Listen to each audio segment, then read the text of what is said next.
ल है गाइज, आज चाहिँ हामी चाहिँ भान्जाहरूलाई पुरै गेम खेल्ने ठाउँमा यसो माइन्ड फ्रेस गर्नको लागि चाहिँ हामीले लिएर गइरहेछ है। मैले चाहिँ घोडालाई चाहिँ पुरै सक्छ सक्दैन भनेर गरेको, ठ्याक्कै पारी छोडेँ के, खत्रै घोडा पारी होइन।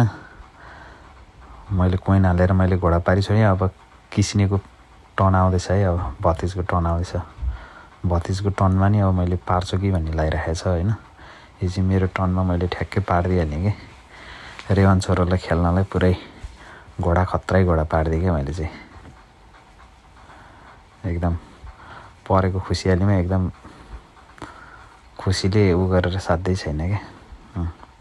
अझ फेरि भतिजले मेरो पनि पारिदिनु पऱ्यो भन्न लायो, अनि मैले भतिजको नि फ्याट्टै पारिदिएछु क्या। फेरि यो चाहिँ ट्याक्क त्यो मिलाएर गर्न सकेन भने त्यहीँ झर्छ क्या, त्यो बल भाटै झर्छ।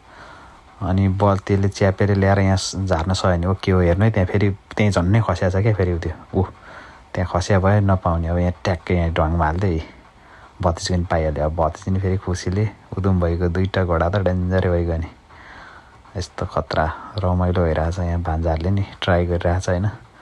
भान्जाहरूले चाहिँ सकेको, भान्जाहरूले पनि सकेन।